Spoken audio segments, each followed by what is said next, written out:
Throughout human history, many religious and spiritual teachers have walked among us, offering guidance and perspective on our lives, our passions, and our desires, and to give answers to the great questions. Why am I here? What is the meaning of life? How can I be happy and at peace? How will I find love, and where will I find comfort in times of pain and loss? And while many of the great religious traditions of ancient times, from lands as diverse as India, Egypt, China, Judea, and others, all have different external appearances and rituals, most share one common theme. The kingdom of heaven is within. Our own heart is our temple. Knowing yourself is enlightenment. Be still, look within, and you will find God. Today, we see esoteric arts such as astrology and the ancient concept of the chakras, and realize they are a response to that admonition to seek within, a guide to what is going on inside you. So I'd like to give a brief description of what chakraology is. It's basically a look at your spiritual anatomy. It's the way we work on the energetic or spiritual level. Basically the building blocks that we're all given to work with. And so the idea is that when spirit shows up in the physical world, or when spirit manifests, it does so in a sevenfold manner. And so we essentially have 7 flavors of spiritual energy to work with. Spiritual energy is combined and expressed slightly differently in each one of us. So the way we think, the way we feel, the way we act, all comes across differently, and yet at the same time it's a blend of these same 7 energies inside of us. So in the West, where we tend to externalize most of our attention, most of our focus, we emphasize mythologies and stories. So we have gods and goddesses and monsters and heroes that have great adventures and dramas and passions, and whose energies and stories live on in the planets of astrology. And in the East, which in a very broad sense has a more introspective culture, they developed the system of the 7 chakras, which are spinning wheels of energy that reside within the body. And so when you begin to look at chakras, and then you look at the planets and you compare them, you see that they actually match up. And then you see all the similarities, and you realize that the information must have sprung from the same source. That in fact, these are 2 different ways of explaining the same idea, the human condition. So chakraology is just that, the blending of the East and the West, bringing those 2 disparate, seemingly disparate ideas back together into one cohesive picture of what it means to be human. Chakraology looks at the 7 chakras and their corresponding planets to give a detailed and vibrant description of what's going on inside of you, the way you are put together spiritually. It's the anatomy lesson you didn't get in school, and yet it underlies and informs all that you are, every breath, every heartbeat, every thought, and every feeling. And so we come to understand that when we move our physical bones and muscles to pick up an apple or take a bite, or go to work, or make love, or shake a fist in anger, that not only is there a thought behind the action, or the desire to satisfy our hunger, but beneath the thought or the desire is a spiritual component, a reason and a purpose for everything that you are and everything that you do and all that you become. Chakraology is a study and the realization of your purpose. This is basically a class on your chakra system. And so what we're going to do is look at what I like to call your energetic anatomy. The idea is that when spirit shows up, or in other words, when spirit manifests in the physical world, it does so in a 7-fold manner.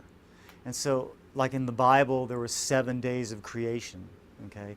In the rainbow, we see 7 colors. In the chakra system, we have 7 main chakras, and in astrology, in ancient astrology, we have 7 planets that correspond with these 7 chakras. So chakraology is just that. It's a look at your energetic anatomy. It gives you a sense of what is really going on. It's basically the 7 building blocks that we're all given to work with as we put our lives together and live through them. I began studying astrology 20 years ago when I had my astrological chart read by a professional astrologer. I was completely fascinated by the amount of information that this gentleman had simply by looking at a piece of paper with some numbers and symbols on it.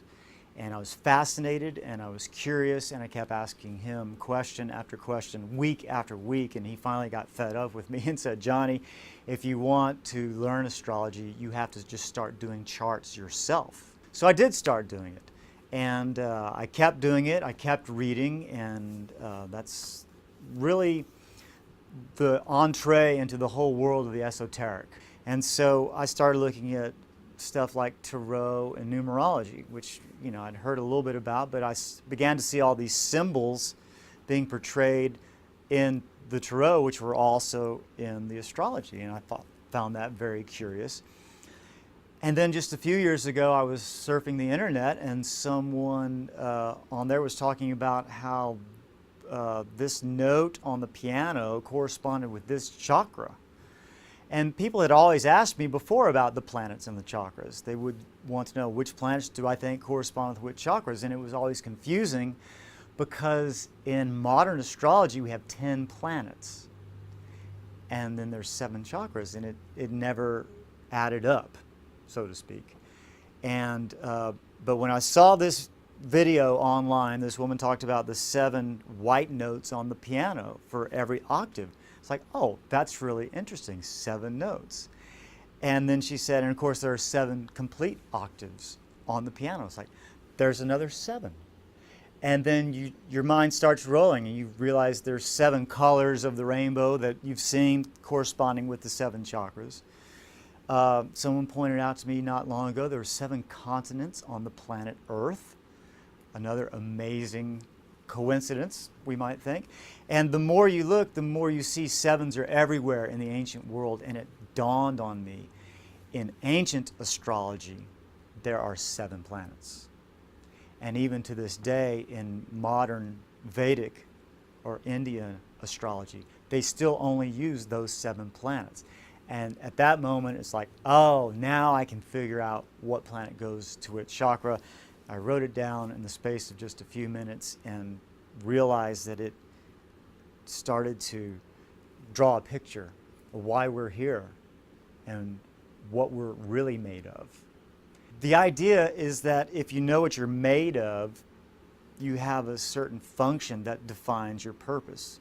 So if you had wings and feathers, you would fly. You wouldn't think about flying. It would just happen naturally.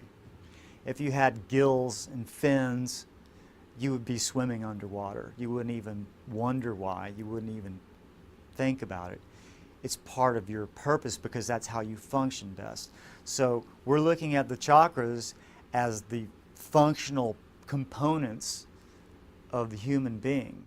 Something also that's important to keep in mind, the information is being given symbolically. These are not facts as much as they are meaningful bits of information to sort of guide you in your understanding so you can begin to see the way things are. Do I actually believe there's a god named Mars who lives up on Mount Olympus in Greece and tells you what to do with your body? No. I don't even know if the ancient Greeks believed that. They may have, but the idea in the 21st century is that the myths of ancient Greece and Rome were written down to show us, to illustrate the way we work, the dynamics of being human. And so it's symbolized by the god of war, or the goddess of love, or the thunder god up in the sky, or the messenger god. I hope you'll find it has some meaning every day of your life, and you'll start to see the world in a more vibrant way, a more meaningful way.